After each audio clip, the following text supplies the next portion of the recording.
السلام عليكم. አለይኩም ሰላም ፋጢማ፣ እስኪ የተራረፈ እንጀራ ካለ ስጫቸው። እንዴ አዲስ እንጀራ የለም እንዴ? ባለፈው ተጋግሯል ነበር ትናንት መሰለኝ። ኧረ ሞልቷል እና ወጥስ የለም አለ። እና ታዲያ እንጀራ ካለ ወጥ ካለ ለምን የተራረፈ ትሰጫለሽ? አይ ምን ችግር አለው ቢበሉት ብዬ ነው። ትራፊ አይደለ? ምን ችግር አለው? ከሚደፋ ይበሉት ይሻላል። ያንን ትራፊ አንቺ ትበይዋለሽ? ለምን እበላዋለሁኝ እኔ? እና አንቺ ያልበላሽውን ታዲያ እንዴት ለዒልም ፈላጊ እንዴት ለደረሳ ትሰጫለሽ? ያንን ነገር እኮ አንቺ ልትበይው አትፈልጊም። ተርፏል አይደለ? ቆይቷል። አንቺ ልትበይው ያልፈለግሽውን ነገር ልትጠቀሚው ያልፈለግሽውን ነገር እንዴት ለደረሳ ትሰጫለሽ? ምን ችግር አለው? ከሚደፋ እነሱ ይብሉት። እንዴት እኔ ትራፊ እንጀራ እበላለሁኝ? አየሽ ረሱላችን አለይሂ ሰላቱ ወሰላም የአንድ ሰው ኢማን ሙሉ የሚሆነው ለራሱ የወደደውን ነገር ለወንድሙ ሲወድ ነው ብለዋል። እነዚህ ሰዎች ደግሞ ዒልምን በመፈለግ ቤተሰቦቻቸውን ጥለው ስራ መስራት ሲችሉ፣ ገንዘብ ማግኘት ሲችሉ፣ ጥሩ ነገር መመገብ ሲችሉ ሁሉን ነገር ትተው ነው ልክ በየቤቱ ቀሪአ እያሉ ምግብ እየለመኑ የሚበሉት። ታዲያ አንቺ ለእነዚህ ሰዎች ለራስሽ የምትወጂውን መስጠት ካልቻልሽ በጣም ከባድ ነው። እንዴት የተረፈ የሳህን ላይ የዋለ ብረት ድስት ላይ የዋለ አንቺ መብላት ሳትፈልጊ ውጭ ላይ ለድመት የምትሰጪውን ለዶሮ የምትሰጪውን ነገር ለደረሳ መስጠት በፍጹም ይሄ ተገቢ አይደለም። አዎ ግን እኮ ብዙ ሰዎች እንደዛ ነው ትራፊ ነው የሚሰጠው። አብዛኛው ቤት ትራፊ እንጀራ ካለ ስጧቸው ነው የሚባለው። ሌላ ንጹህ እንጀራ ሲሰጣቸው አናይም። አንቺ ለሌላው ሰው አርአያ ነው መሆን የሚገባሽ።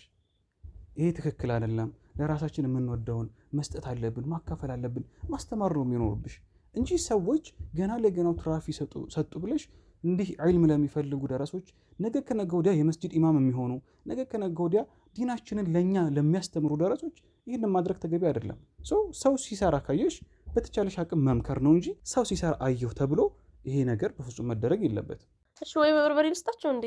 ምናልባት እኮ ወጡ ትንሽ ስለሆነ ያለው ለራት እንዳያንሰኝ ነው። አየሽ ረሱላችን አለይሂ ሰላቱ ወሰላም ሶደቃህ ንብረትን ሀብትን በፍጹም አታጎልም ብለውናል። እንግዲህ እኛ ይሄ አሁን ቢያልቅ የሰራሽው ቢያልቅ ሌላ መስራት እንችላለን። ምክንያቱም ሁሉም ነገር አለበት። አይሻ ይህንን መስጠታችን ማካፈላችን አላህ ይተካዋል። ንያችንን አሳምረን በትክክል እነሱን ለመርዳት በዲናቸው ላይ በዕልም ላይ እንዲጠነክሩ ለማድረግ ብለን ያለንን ነገር ማካፈላችን የኛን ሀብት የኛን ንብረት በፍጹም አያጎልም። ስለዚህ ረሱላችንም አለይሂ ሰላቱ ወሰላም ስለነገሩን ማድረግ ያለብን በተቻለን አቅም እነሱን ከጎናቸው መቆም፣ አይዟችሁ ማለት፣ ልብሶቻችን ካሉ ማካፈል፣ ከቻልን ደግሞ አዲስ መግዛት፣ የምንበላውን ነገር ጥሩ ነገር ለነሱ መስጠት ነው። እኛ በርቱ ባልናቸው ባበረተናቸው ቁጥር እየበረቱና እየጠነከሩ ይሄዳሉ። ነገር ግን እኛ ፊት ከነሳናቸው ነገ ከነገ ወዲያ እኛ ቤት አይመጡም፣ እኛ ደጃፍ አይረግጡም። ይሄ ደግሞ የምንጎዳው እኛ ነን። እነሱ ዒልምን እስከፈለጉ ድረስ ችግር የለባቸውም። ብዙ መከራዎችን እያለፉ ያው ዒልምን ይፈልጋሉ። እኛ ግን የምንሰጠውን ሶደቃ የምናገኘውን አጅርና ሐሰና እናጣበታለን። ያ አላህ እንዴት አብዛኞቻችን እንዴት ተሳስተናል። በጣም በሚያሳዝን ሁኔታ በጣም ተሳስተናል እስከዛሬ ድረስ። አሁን ያለኝን ሰጣቸዋለሁ፣ ለኛ ያስቀመጥነውን ለነሱ ሰጣቸዋለሁ። እኛ መስራት እንችላለን፣ እነሱ ግን ማግኘት አይችሉም። አዎ በአሁን ተነሽና ራስሽ ካለው ቤት ካፈራው ነገር አቅርበሽ ለደረሳው ስጫቸው።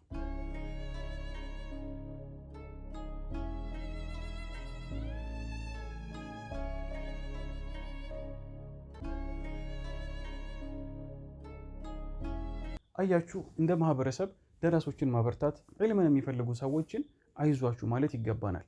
ምክንያቱም እነዚህ ደረሶች እነዚህ ዒልም ፈላጊዎች ነገ ከነገ ወዲያ መስጂዶቻችን ላይ ኢማም ሆነው እኛንም ልጆቻችንንም የሚያስተምሩ ናቸው።